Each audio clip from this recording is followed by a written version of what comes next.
Then, magluto tayo ng sinigang na bangos. Ayan, meron akong sangkap. Ayan. So, let's go. Samahan niyo ko. Bago ko ipakita ang aking nilutong sinigang, so mag-intro muna tayo, guys. Jara-jara! Jajari-ja!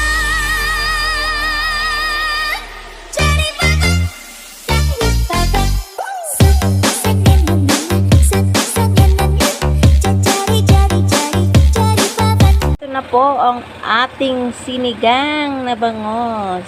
Ayan. Yummy, yummy. Nagustuhan niyo po ang aking video, paki-like and share. And then, follow na rin po. Ayan. Thank you so much. Bye-bye.